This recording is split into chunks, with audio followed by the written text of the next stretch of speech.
Overnight, relentless rainfall across a wide stretch of Texas. The intense downpours increasing the risk for life-threatening flash flooding. The governor declaring a state of disaster in 59 counties Tuesday, as many roads were overtaken by powerful rushing water. The Texas game warden rescuing passengers trapped in fast-moving water, inundating this road outside Uvalde, just before their car was swept away. These flash floods can happen quickly.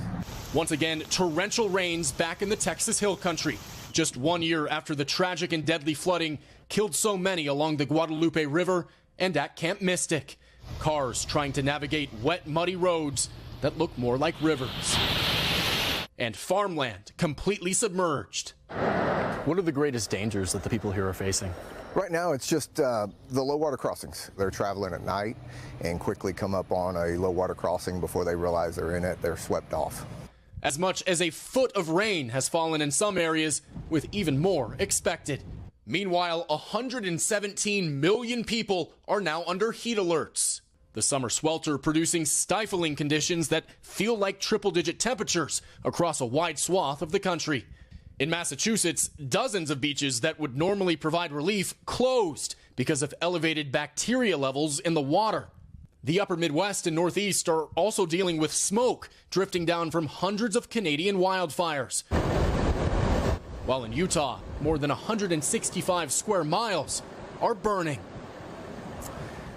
And right now, that storm system is battering the area north of us, the Texas Hill Country and the Kerrville area, currently seeing very heavy rain. And with that being north of us, it is heading south to here.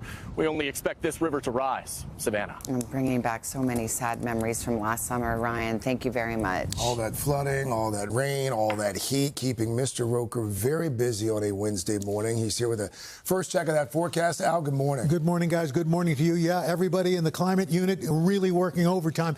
You can see what Ryan was talking about there in Kerrville. You can see the heavy showers and thunderstorms. In fact, they're under a flash flood warning right now. 5 million people for Texas under the flood watches, flood warnings. So we're going to be looking for that rain to continue over the next 24 hours at least. Life-threatening flooding likely from Del Rio, San Antonio, Ozana, but still much of Texas under that risk. Where rainfall amounts we could see on top of what's already fallen, some places already getting a foot of rain, they could see another locally 10 inches of rain before it's all over. Now, the heat. Here's what we're dealing with. We've got that heat dome, but it's now elongated, stretching from the plains all the way to the mid-Atlantic states. This heat dome will stretch there, but there is relief. This cold front coming down from Canada over the next several days. So behind the front, you're going to see temperatures start to moderate. But in the meantime, records from Blacksburg, Baltimore, Islip, Mansfield, Ohio. We expect, though, as the front comes down, it's going to bring a little bit of relief. You see the heat indexes behind the front are close to the air temperature, but still triple digits for New York,